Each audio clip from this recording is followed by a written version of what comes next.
Alright, what's up? This is something new. Never done this type of video before. Hopefully it doesn't suck too much. So I was browsing Reddit and I saw this post, which is the Q&A Winter 2019 final votes. Below you will find a selection of questions that your ambassador team has put together. For the people that don't know, there is this Discord server. It's called the Feedback Library, and pretty much people go there and cry about the game. That's what the Feedback Library is.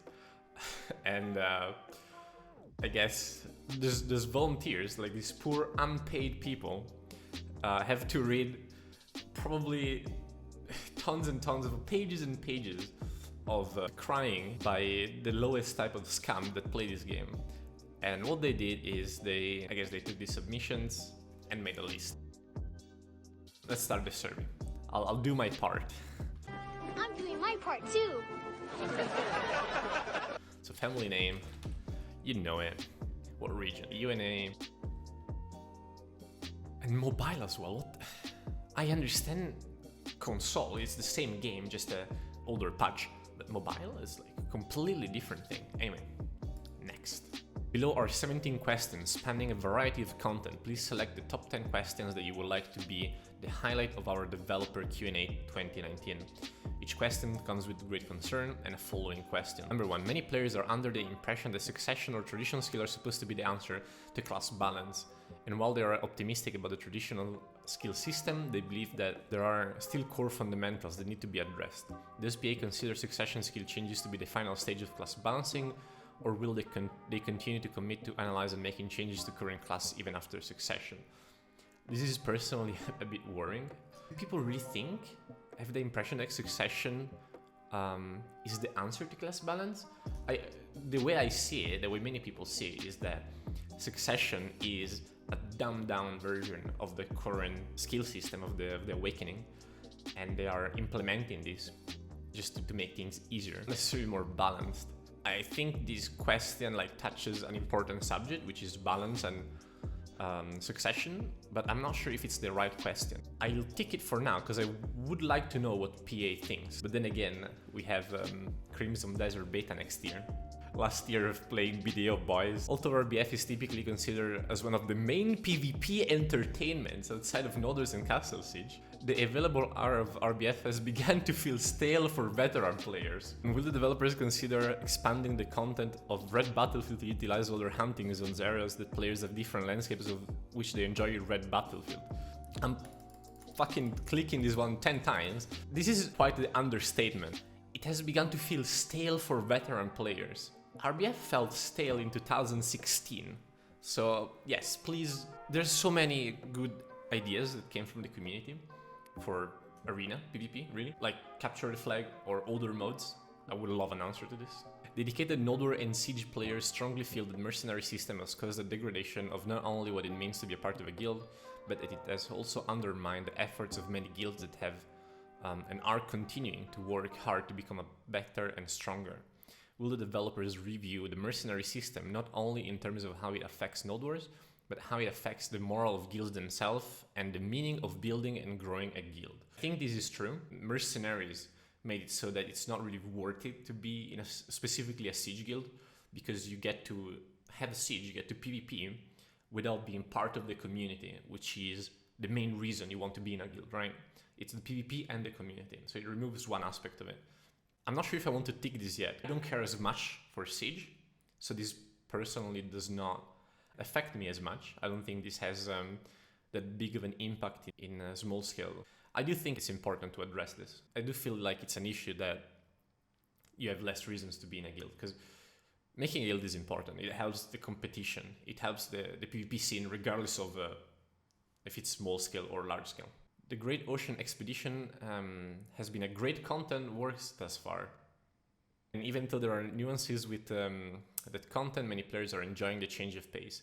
However, this has left them wondering about other contents that appear to have been left behind in the wake of these many changes, such as land trading that uses Wagon. Using what they have learned from the Ocean update, have the developers consider reviewing the land trading content and finding a unique solution to revitalize this content as well? I feel like PA kind of give up trading, like the traditional trading, getting pack from a merchant and getting it to another. It has never really been good for money making. And there are some really cool things you can do with it. Like, as far as I know, the only way that, I mean, it's not anymore, I don't think it's in the game anymore, but the only way you could get the merchant ring, which was a ring that would increase your chances of winning bids in the old marketplace, was from trading in Valencia. And it was like an insane small drop rate, but it was really, really cool. So although the story and lore of Black Desert are not necessarily the main content for a large portion of the player base, it is a very important part of the game world content for many others. Many other players that have migrated from games in which the lore and story was heavily present. While we understand that story and lore typically take a backseat in game development, we also believe that it is an integral part of the game world that binds it together, giving it a life on its own. Will the developers give commitment to ensuring that this important aspect of the game is not left behind as we move ahead? I think this has already been answered by PA in the development letter, in the PvE development letter. They said they want to expand the story because of also probably Crimson Desert, which is apparently has like a proper story. Like it's a PvE.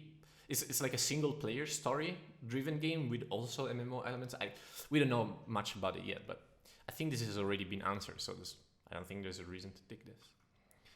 Obtaining the best gear and increasing your power has always been a vital role in progression of every MMORPG. However, many players believe the Black Desert has fallen victim of the typical MMO problem the gear makes the player when it comes to PvP. Previous changes created gear score caps on tier 1 node wars, and although these changes were very well received, many players have found ways around those caps. Have the developers considering using gear score caps on older node war tiers, and have they considered the other problematic stats that are not capped in tier 1, such as evasion, accuracy, HP, and human damage? Again, good topic, but maybe wrong question. I mean, I'm gear carried, right? But I do feel that if they make too much content that is gear capped, what's the point of getting gear? Probably the main income for PA is tricking people into enhancing their gear, and they monetize that. So I don't think this is ever gonna happen. In a typical MMORPG, a player progresses in a level and strength from one area to the next, with each area providing resources to continue progression. While monster zones in Black Desert are structured in a similar manner, that also provides incentives for a player to revisit previous areas so they are not forgotten. Many of them are solitary hunting grounds. In a recent feedback survey, over 75% of over 900 players that responded say they wanted more grind zones that offer party-style grinding, and choose Miromok Ruins in Hollow Forest as one of their 3 most favorite monster zones. Will the developers consider adding more monster zones or changing some of the existing ones that feature a party-based grinding experience? I mean, I'm a PvP player, but I'm gonna take this one. I think we do need more group content PvE zones, because group content PvE spots can result into PvP. One of the main sources of PvP back in the days was 5-man 1000 grind. So I do think this is important. I think one of the reasons there's not as much guild beef and open world PvP as it used to be, it's because now it's a solo grind game. It's been for a long time now. Having a variety of activities to participate in is essential to create and building a successful and thriving guild. Missions are a core content of guild activities and provide the main path to level up a guild and unlocking additional benefits. However, much of the guild mission content is regarded as being unbalanced in the aspect that many missions can be completed with just a handful of people or solo, while other missions require an abnormally large amount of members but yield the same amount of rewards. This leads to many guild missions being undesirable. Have the developers considered this imbalance between various assortments of guild mission, and have they considered adding unique rewards for more intensive guild missions? I think I'm gonna take this one, mostly because I do think guild content is cool and it's fun. It's nice to do things with your guild. But what I like to see is challenging content, not just a big, either a lot of mobs to grind or a big mob that is just a mid bag. I think what would be really cool, and this has been suggested by other people, is to make global guild missions, so that a guild mission pops up with very good rewards, pops up for multiple guilds, and the first guild to complete it get like extra reward. This will encourage, I think, a lot of open world PvP and like guild beef and guild GVG. That would be really cool to see. Horse training has been Can I skip this? Whatever. Horse training has been one of the Black Desert's most loved contents. With many players investing countless hours and vast amount of resource to capture, level, and breed horses to eventually attempt awakening for their T9 dream horse. Over the course of time, many lower tier horses have been practically flooded the horse market and most often going unsold or undesired. Would the developer consider researching why many horses go undesired in the horse market and develop incentives for horse trainers to breed and train horses in precursor tiers 1 through 7? I don't care. Every player that has acquired a dream horse is very fond of their new mount, and avid trainers continue to awaken new dream horses even after obtaining one for themselves. Although dream horses are unique in appearance in their own right, trainers would like some visual variation among dream horses. Would the developer consider adding rare opportunities in dream horse awakening, such as a horse maybe awaken with a color variant of the dream horse, such as a Nightmare Aduna, Blue Flame Doom, Ice Team Dying, or something like that? What? I mean, it's a cool idea. I do think mounts in this game are underused, I guess. Like, they can do so much more with mounts, but we have just horses and camels. This sounds like Pokemon Shinies, but it sounds like also a massive gold sink. I don't know if I care enough to take this one yet, but I'll take it just for the fun of it. Players enjoy decorating their residence and housing system and often spend many hours agonizing over every small detail in their homes. Housing decorators can earn the right to use special monopoly nodes by rank 1 residents through decorating their house, allowing them craft special trading crates and use investment banking.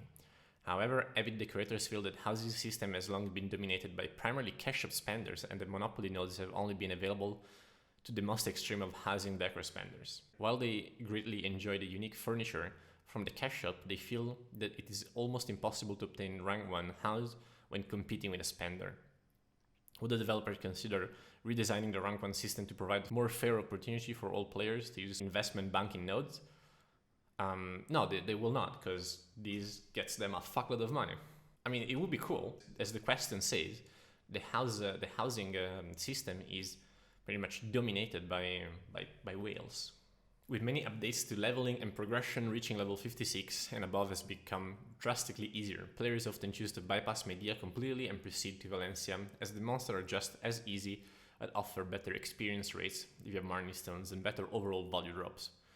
Players have come to consider Medea as a barren wasteland without much current day value, and players typically have no reason to revisit Medea on a regular basis for monster hunting.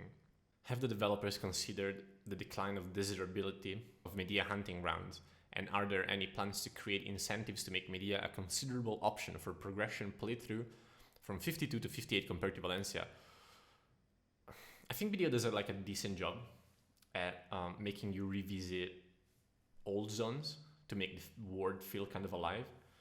I guess it is kind of true. Medea is kind of dead.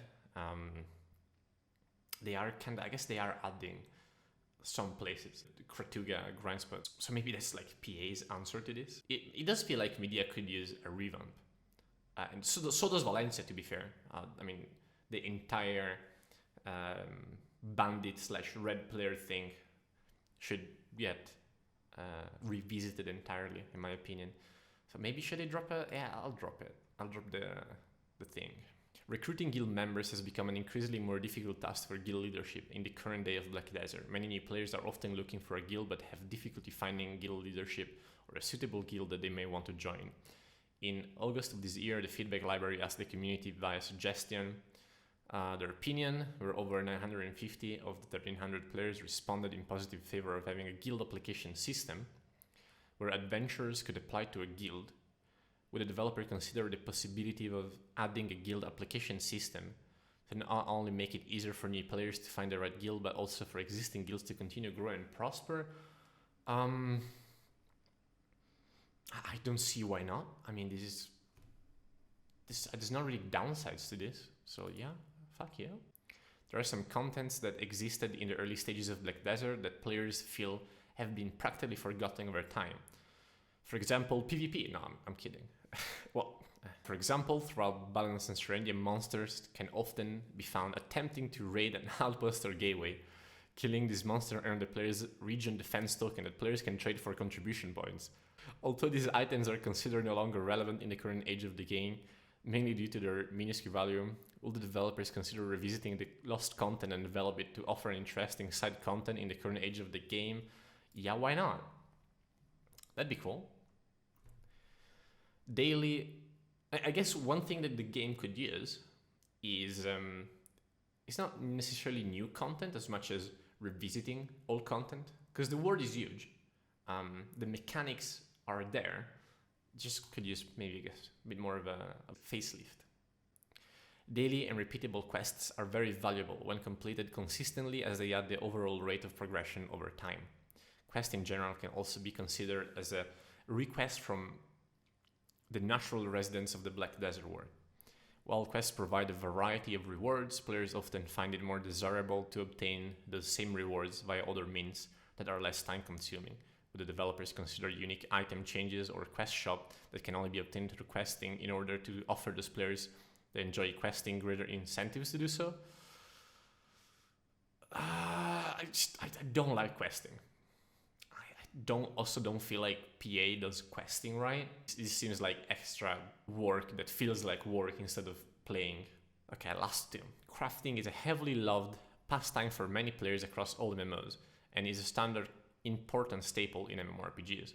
However, in the world of Black Desert, crafting weapon and armor is seen as practically pointless, as the green-grade gear that is craftable in a workshop is too closely similar to the gear that drops in monster hunting zones. Have the developers considered why a player would want to craft weapons and armor that would look into ways of making crafted gear more desirable than the drop in hunting zones? This is a decent, interesting question. I'm not sure if I care as much to click this. I think the issue is that they developed life skilling, like some parts of life skilling and grinding, and they left behind pretty much all that is crafting and all the housing content. Honestly, I would rather promote content for money making that also incentivize PvP. And this is not really it. I think there's enough life skilling in the game as it is. So I don't think this is really an important matter. Okay, last one. Joining a guild can have many benefits for a player versus adventuring alone. Guilds can even offer gear assistance to their member through the guild shop. However, in order for a guild member to purchase gear from the guild shop, the member must be given an allowance and the cost is deducted from the guild funds. This makes it very tedious and difficult for guild leadership to manage guild funds. However, in order for a guild member to purchase gear from the guild shop, that members must be given an allowance and the cost is deducted from the guild funds. This makes it very tedious and difficult for guild leadership to manage guild funds appropriately, and often leads to lack of ability to help members through the guild shop. Would the developer consider creating a personal guild shop where the players can spend their unclaimed mission wages that they have earned on guild accessories, guild armor, weapons, without the need of leadership supervision or direct loss of guild funds? I'm gonna take this one because honestly, managing a guild in this game is really tedious, really hard.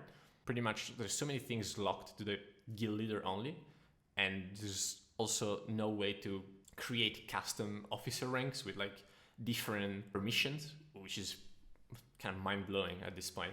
I don't care too much about like the personal guild shop or like the manage of guild funds, but I do think that guild managing needs a rework, so I'm gonna go for that one. So I haven't ticked 10, and I guess I've mostly ticked PvP related stuff and guild related stuff, which is I guess what I care about in the game, so it makes sense.